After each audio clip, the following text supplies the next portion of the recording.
The more alcohol that gets to your brain, in turn starving the brain of glucose, the more adrenaline, or epinephrine, is released. Now, this adrenaline can affect each person differently. Welcome to the Misdiagnosed Podcast, where we uncover the truth about all things mental health, from what's really causing mental illness symptoms to why the industry of psychiatry and big pharma don't seem all that interested in helping people heal. This show will get your hands dirty so you can know the truth and live free. I'm your host, Caitlin Pyle, and I've healed from multiple mental illness symptoms, including bipolar disorder, ADHD, OCD, clinical depression, extreme anxiety, and PTSD. Psychiatrists almost ruined my life, but I live to tell about it, and I'm sharing it all here on this show. Join us as we explore how to spot the lies the mental health industry tries to sell us.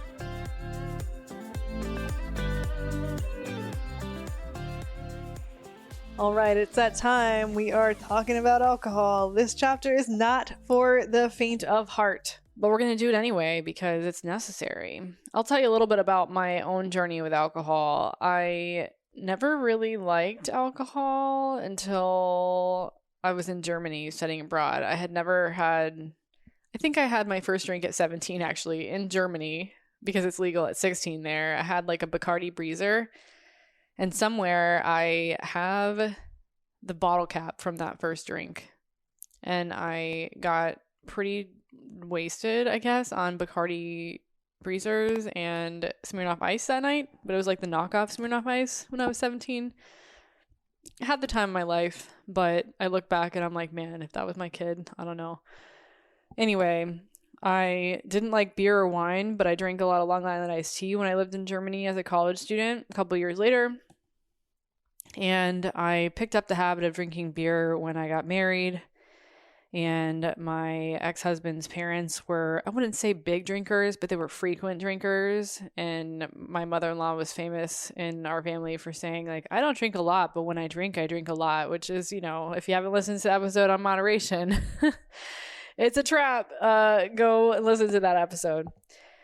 But in 2018, right before I got divorced, I had decided that I realized I did not want to keep drinking alcohol because I was using it as some kind of crutch. And the fact that I would think about not drinking for 2 weeks and that would be daunting for me, I was like, I don't want it to feel that way. I don't think it should feel that way. And so I started to do what I called the no booze experiment for 30 days. And I would Facebook live broadcast my updates from time to time. I probably did five updates total over the whole 30 days.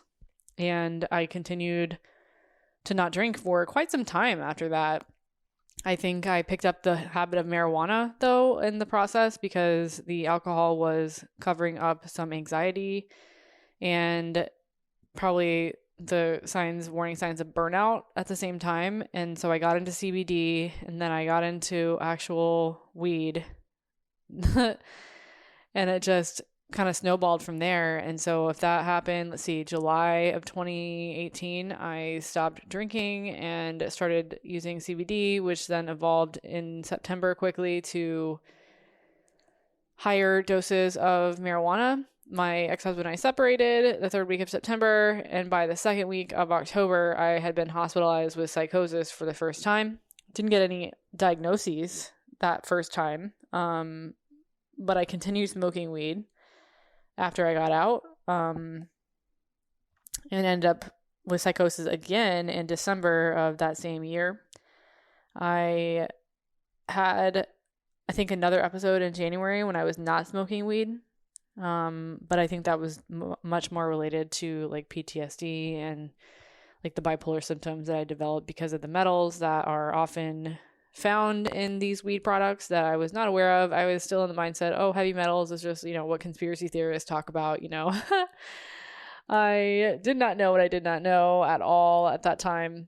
And 2 years after that, I experienced more episodes because I got my marijuana card officially, and I felt, oh, the doctor is prescribing this for my PTSD and anxiety. I must need it. It must be okay. And I got specific strains like just for PTSD and anxiety, but still the concentration was too high. These products are very strong.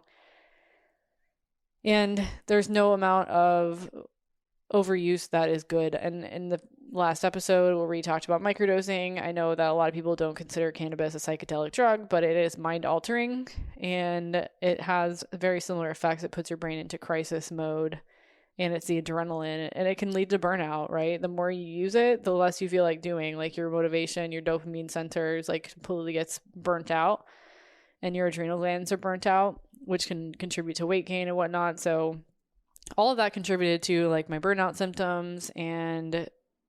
But you can't blame just the marijuana, because my lifestyle and workaholism and lack of support from my ex-husband, all that stuff, plus the divorce itself, was all very traumatizing. And yeah, there's no one single thing that contributes to burnout. It's just when it takes a while to happen. A lot of people don't start seeing the symptoms until they're in their 30s, 40s. So it was like right on schedule, right? But the doctors, the psychiatrists were like, yeah, it's common to see bipolar pop up in women when they're in their early 30s. I was 31 at the time, and they're trying to convince me that I'd always had bipolar and that it was just laying dormant in my system, like it was some kind of virus, like HPV or something. And I was like, that is insane. Like this kind of thing, I remember thinking, this kind of thing does not happen to me.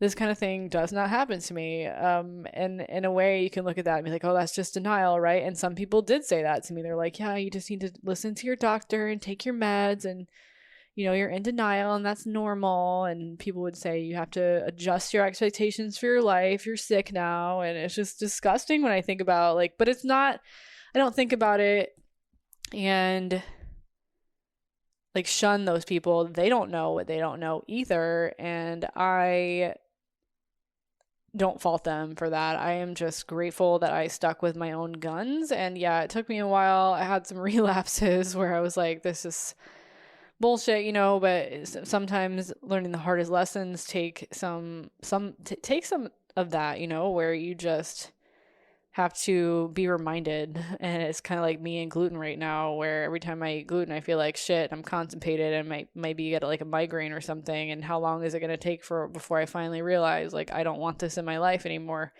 Now, granted, gluten and marijuana are not the same. But all I'm saying is that it can take a while for your subconscious mind to catch up with what your soul is wanting for you. So yeah, we're here now. I have not had any drinks since May. June, early June. I went on a trip with a friend of mine in New York who may be listening to this right now. Hey, Brian. I'm going to encourage him to listen to this show just because I mentioned him. I don't know. I wanted him to listen to the next episode on caffeine because he said he'll listen to it when it's out.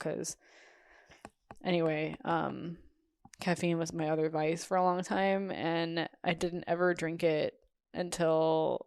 Wait, I'm getting ahead of myself. I'm not going to have any spoilers on my story around caffeine until the caffeine episode, but we're on alcohol. That's the last time I drank was with him, and I am even tempted to...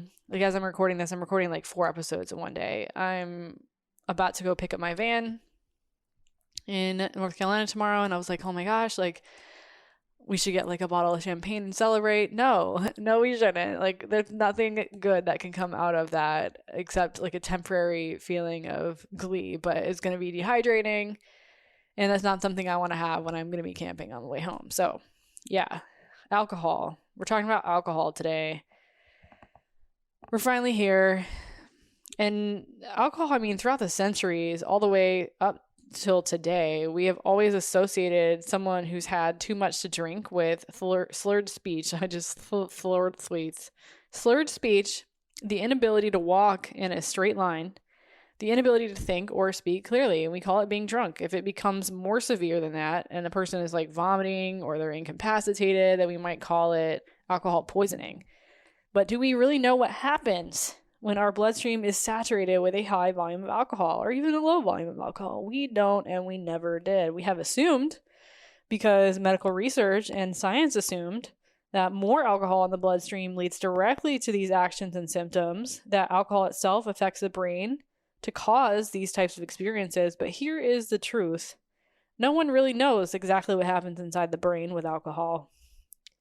Intoxication is not fully understood. It's only one aspect of what happens to the brain when someone drinks. Alcohol's effects start out with what is called getting a little tipsy. Some say that alcohol helps them loosen up and speak their mind. Some say a couple beers help them relax. Some say wine helps numb them out. Yet how does alcohol seem to loosen them up? How? How does it relax them? How does it numb them out? Well, we're going to talk about it. We've been chatting throughout various episodes and I've mentioned multiple times that our brains survive on glucose. A lack of glucose to your brain can slowly starve it over time. And if glucose were eliminated from your bloodstream, assume that it was, if it were eliminated from your bloodstream and never entered your brain, you'd actually go into brain failure within minutes. Alcohol is the all-time trick on your brain. That's because your brain believes that alcohol is sugar. Sugar it can use. And we learned this in personal training school way back in the day. It was in school for personal training for 4 straight months, Monday through Friday, for 5 hours a day. We learned that alcohol has 7 calories per gram and it is considered or thought to be sugar by the body, but it is not.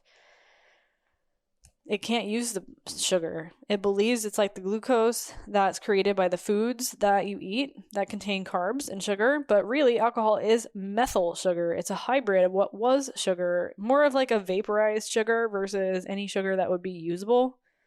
Alcohol's essence is sugar, but it's not. So that's why it's a trick. It's an ultimate trick for your brain. As a result of this charade played on your brain that leads it to identify alcohol as critically needed glucose, several things go wrong. It's just a mess. The more alcohol in your bloodstream, the harder it is for your brain to use any real source of glucose in your bloodstream, and alcohol dominates over any glucose storage left in the brain. So your liver is your main storage bin for glucose. Your liver's job is to release glucose congruently as your brain needs it. There are moments when we aren't getting sugar or glucose or fructose of any kind or any kind of carbohydrate in our diet, and we go into glucose deficits in the bloodstream. And at that point, your liver's job is to release glucose so your brain doesn't starve. This includes circumstances where you aren't eating for a long period of time. Remember that without glucose, your brain cannot survive. Don't forget that. The liver is just playing its role, right? It's why somebody can do a water fast and their brain can survive the experience. It's because the liver is able to release glucose for the brain. Glycogen reserves in the brain and glucose reserves in the liver determine how long someone can withstand a water fast. Now, not everybody's liver functions that well. Many people's glucose storage bins are minimal due to the liver being sluggish or stagnant, and drinking alcohol can affect these people more than alcohol affects people that have strong livers. So that's why some can say, oh, I can't handle alcohol, or so-and-so can't handle his liquor. It's because their livers are weak, especially as they age. Regardless of somebody's alcohol tolerance, though, when enough alcohol is consumed, the effects are all the same. As you're drinking alcohol, it actually starts to poison and numb the liver, and your liver is your defense mechanism to stop alcohol from getting to your brain. So by the time you start getting tipsy, or whatever you personally call the beginning stages of feeling alcohol's effects, I know some people just start saying they feel buzzed or whatever, your liver is already at its saturation level for protecting the brain. When we talk about moderation with alcohol, we miss this crucial point. Alcohol is toxic in any amount, so the liver's job is to soak up every last drop it can. When your liver is being poisoned by alcohol, it can't release glucose anymore. Even if someone has a large storage bin of glucose in their liver, even then, eventually the liver becomes paralyzed by the alcohol. So it can't do that function anymore because the liver's job of releasing the glucose is just halted. It's just brought to a complete stop. Its job then becomes soaking up the alcohol. It becomes a sponge. At the same time, alcohol pushes aside any glucose that's in the bloodstream. So alcohol can become the brain's number one choice for fuel because alcohol seems like glucose, again, even though in the end it is not. Alcohol is a byproduct of glucose. It's a byproduct of sugar. It's like a waste product. It's like a ghost of what sugar was.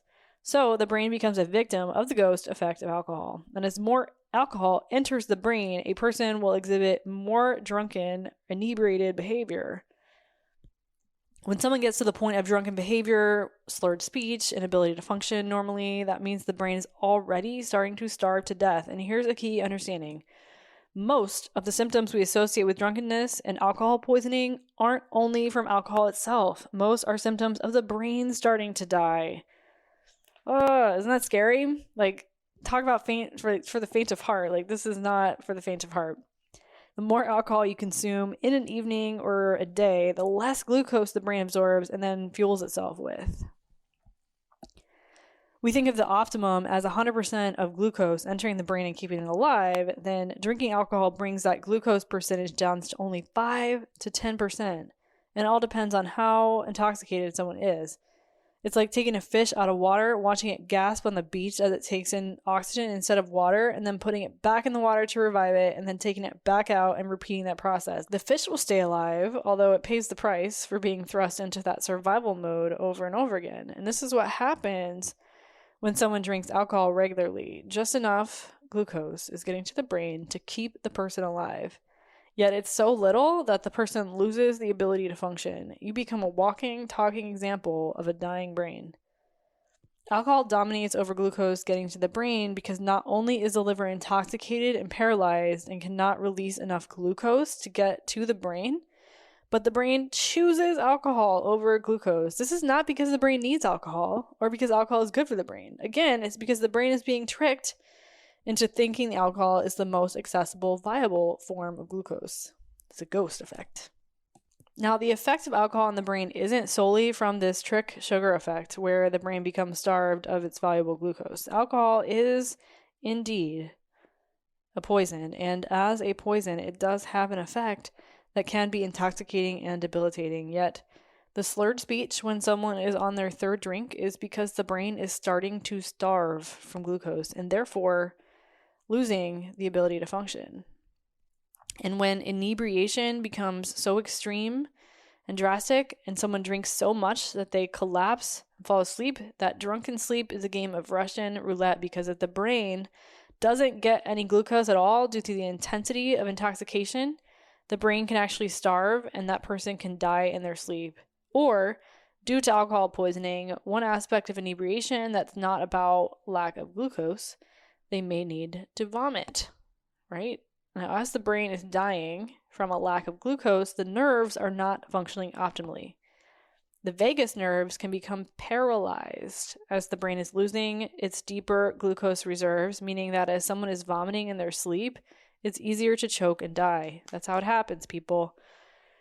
Eating enough glucose-rich food and keeping your fats low is important before a drinking night so you have ample storage bins of glucose freshly available. This is why when someone says, "I'm drinking on an empty stomach, I haven't eaten today," you'll see them get buzzed faster, showing those first effects of drinking early. We think this buzz, this tipsiness, is because the brain becomes intoxicated with alcohol. Really, an alcohol buzz is just a brain starving of glucose. The liver is starting to mop up the alcohol, so it's not releasing glucose anymore, and because someone didn't eat, they also don't have freshly available glucose in their bloodstream. For someone who did eat that day, though, it takes longer for the alcohol to affect them as they start drinking because they at least have that fresh glucose for the brain. It takes a larger volume of alcohol for intoxication to come into it. That's for the poison aspect of alcohol to play a role in someone's symptoms. Even then, drunkenness is part intoxication by alcohol and part brain starving of glucose. So it's not just intoxication by alcohol, it's your brain actually starving because it can't get the glucose that it would need to function. If drunkenness were only about intoxication of alcohol, the symptoms would be limited. Someone would be nauseous, vomiting, feeling sick in their head, dizzy. Yet, even though they were really sick, they would still be coherent. It's the starvation of the brain happening at the same time that leads to loss of motor skill function, slurred speech, and other difficulties speaking, not understanding what someone is saying, and at the same time saying things you don't know what you're saying. As the brain is getting very little glucose on the edge of staying alive, certain parts of the brain start to shut down. Now, let's talk about hangovers for a second. A hangover, like drunkenness itself, is part of starvation of glucose and part of intoxication of alcohol. The worst approach for recovery is to drink again the next day. That's the worst thing that you could do. Even though that's the advice given to many people to drink, it's the worst option. It just doesn't work. It doesn't shake a hangover because, once again, you're starving the brain of glucose. Now, the reason people tend to gorge on food the day after drinking is because their brain is begging for glucose. Depending on how much alcohol someone consumed, the brain narrowly missed starving to death from lack of glucose, so now the organ sends messaging throughout the body that it needs large amounts of glucose desperately and immediately. At the same time, someone could still be nauseous from the alcohol, feeling sick to the stomach, and like they can't really hold down food yet. That queasy part of a hangover is from the toxic nature of alcohol. Many people don't drink to the point of nausea and vomiting. They're still looking to scarf down food to sober up, though. The same night that they drink, they're looking for a diner or drive-thru at 2 or 5 o'clock in the morning. I've been there. Ordering like French fries at McDonald's on the way home from a night of drinking with my ex-husband's parents at a country bar. Stories I have. Yeah, so you might be in a diner ordering a whole stack of pancakes with syrup, toast, eggs, bacon, waffles, hash browns, burgers, fries, tacos, and burritos all at once. Or they're turning to a bunch of food the next day. And the common phrase that people use is sopping up the alcohol. It even happens when someone is actively drinking out at a party or a bar when a companion might say, "You've got to eat something to sop up that alcohol." And what no one realizes is that eating food after drinking alcohol is actually about getting glucose to the brain so that it can come out of its starving state and start to function again. Because we misunderstand what's going on in the brain and body, we're still not getting what our brain really needs because we're adding fat. Mistakenly, we reach for a combination of carbohydrates plus fat, and that fat inhibits the carbohydrates, glucose, from getting to the brain. For example, frying hash browns in oil, butter, and grease inhibits the potato's glucose from easily getting into the brain. Yeah, now we're getting insulin resistance, and our body has to fight to divide the sugar and fat so the sugar can get to the much needed places in the brain and other parts of the body. It's not like we're trying to recover from a drunken stupor by consuming fruit like bananas or papayas, or getting our mineral salts from sources like spinach, leafy greens, celery juice, things like that. Instead, we're going to go for a plate of eggs, which is just pure fat, or we go for toast with avocado or oatmeal with nut butter. And avocado and nut butter are both fats that get in the way of glucose from the carbohydrates of the toast or oatmeal. Across the board, pizza, which is again sugar and fat together, is often the most popular go-to after a night or even a day of drinking. Yeah. So, why is starving the brain of glucose addictive? Why is alcohol addictive? Because there's an unexpected adrenaline high. Did you know I was going to say that? It's always about the adrenaline. Anything with addiction and drugs, like substance misuse, it's about the adrenaline that your body may be lacking, or it would be lacking in the situation because it's wanting to rescue your brain and it feels good, right? There's an unexpected adrenaline high that comes with the brain losing its fuel source, glucose, to stay alive. The more alcohol that gets to your brain, in turn starving the brain of glucose, the more adrenaline, or epinephrine, is released. Now, this adrenaline can affect each person differently. It can determine if someone is going to be an angry drunk, or if someone is going to be sitting down on the ground crying, or bawling when they're drunk. When we say alcohol is talking for someone, right? That's alcohol talking. What we're really witnessing is adrenaline being used by a brain starving to death. Anytime we're in danger on any level, our adrenals send out an adrenaline blend in hopes of changing the chemistry of our bloodstream to help in any way possible. Adrenaline becomes a backup fuel when the brain has no fuel.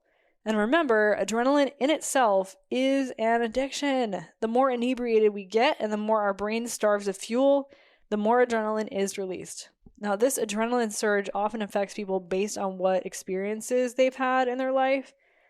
We each feel different emotions, for example, when adrenaline is released. Life experiences and wounds, emotional wounds, tend to peek their heads up when somebody drinks, and that's one reason why each person has a different emotional experience when they drink. Some people call alcohol relaxing, Some say it gives them a migraine. Some say it makes them sad and depressed. Some say it makes them happy. Some say it gives them strength, energy, and courage. It's all about how someone's reacting to that adrenaline surge. Some people get pumped up when they start to drink, excited, screaming, yelling, cheering at a sports event maybe, or celebrating that happy hour moment. And they call it happy hour for a reason, you know. The sensation that occurs when you're knocking back that first drink is this adrenaline surge of survival in the face of brain starvation. If we understood this, what we'd be shouting instead of cheers is, my brain is about to start starving to death. My adrenal glands are going to release a tremendous amount of epinephrine to keep my brain alive. At the same time, I'm going to feel the effects of intoxication from alcohol's poison. All in one, it's going to give me a great night. Except it wouldn't feel like such a great night after all, would it? Yeah.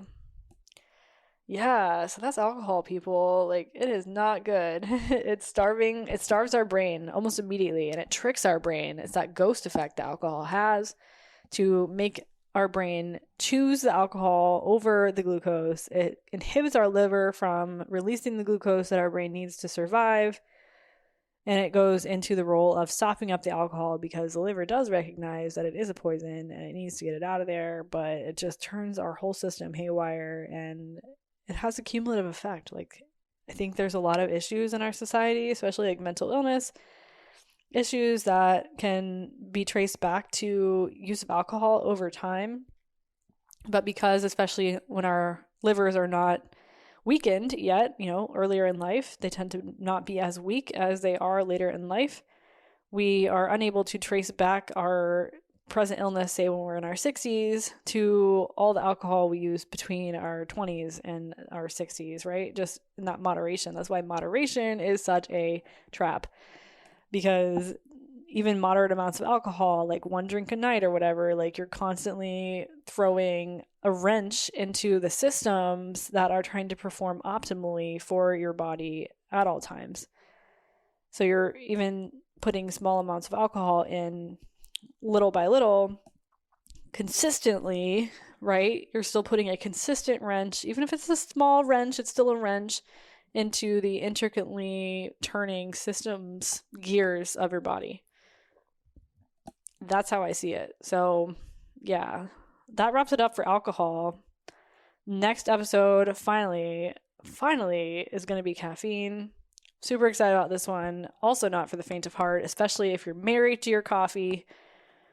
But I think it's information that is valuable and that people need to be making the best decisions for themselves and their health in their lives. So I hope you tune into that. Thanks for tuning in this episode, and we'll see you in the next one.